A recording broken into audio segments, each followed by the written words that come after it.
Hey guys. So chapter one went pretty well.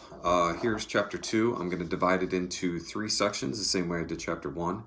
So you'll see part one, part two, and part three in this assignment. Each one is going to be about 6 pages, 7 pages, something like that. So we're continuing our study of Call of the Wild, which you guys know, and we're going to pick up with chapter two now. Okay? Here we go. The Law of Fang and Club, or the Law of Club and Fang. Buck's first day on the Dyea beach was like a nightmare. Every hour was filled with shock and surprise. He had been suddenly jerked from the heart of civilization and flung into the heart of things primordial. No lazy, sun-kissed life was this, with nothing to do but loaf and be bored. Here was neither peace nor rest, nor a moment's safety. All was confusion and action, and every moment life and limb were in peril. There was an imperative need to be constantly alert, for these dogs and men were not town dogs and men. They were savages, all of them, who knew no law but the law of club and fang. He had never seen dogs fight as these wolfish creatures fought, and his first experience taught him an unforgettable lesson. It is true, it was a vicarious experience, else he would not have lived to profit by it. Curly was the victim. They were camped near the log store, where she, in her friendly way, made advances to a husky dog the size of a full-grown wolf, though not half so large as she. There was no warning, only a leap in like a flash, a metallic clip of teeth, a leap out equally swift, and Curly's face was ripped open from eye to jaw. It was the wolf manner of fighting, to strike and leap away, but there was more to it than this. 30 or 40 huskies ran to the spot and surrounded the combatants in an intent and silent circle. Buck did not comprehend that silent intentness, nor the eager way with which they were licking their chops. Curly rushed her antagonist, who struck again and leaped aside. He met her next rush with his chest, in a peculiar fashion that tumbled her off her feet. She never regained them. This was what the onlooking huskies had waited for. They closed in upon her, snarling and yelping, and she was buried, screaming with agony, beneath the bristling mass of bodies. So sudden was it, and so unexpected, that Buck was taken aback. He saw Spitz run out his scarlet tongue in a way that he had of laughing, and he saw Francois, swinging an axe, spring into the mess of dogs.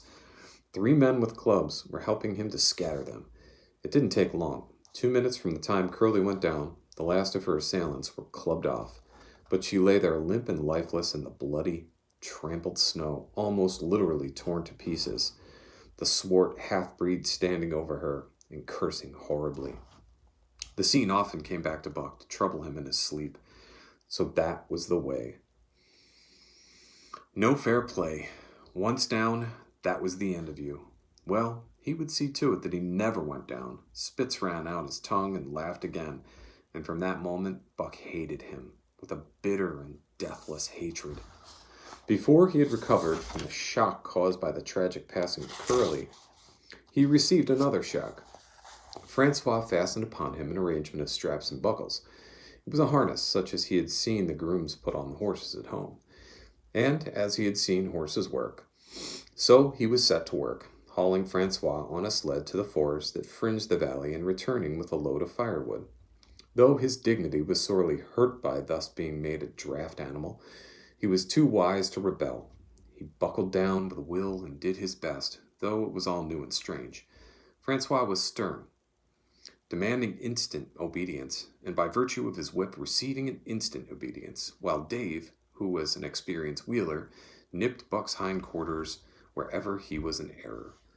Spitz was the leader, likewise experienced, and while he could not always get at Buck, he growled sharp reproof now and then, or cunningly threw his weight in the trees to jerk Buck into the way he should go. Buck learned easily, and under the combined tuition of his 2 mates and Francois made remarkable progress. Ere they returned to camp, he knew enough to stop at "Ho!" to go ahead at "Mush!" to swing wide on the bends, and to keep clear of the wheeler when the loaded sled shot downhill at their heels. "To reevade! Good dogs!" Francois told Perrault. "Dat Buck, him pull like fury. I teach him quick as anything." By afternoon, Perrault, who was in a hurry to be on the trail with his dispatches, returned with 2 more dogs, Billy and Joe.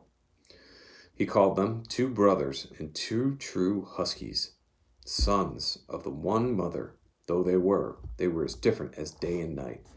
Billy's one fault was his excessive good nature, while Joe was the very opposite, sour and introspective, with a perpetual snarl and a malignant eye.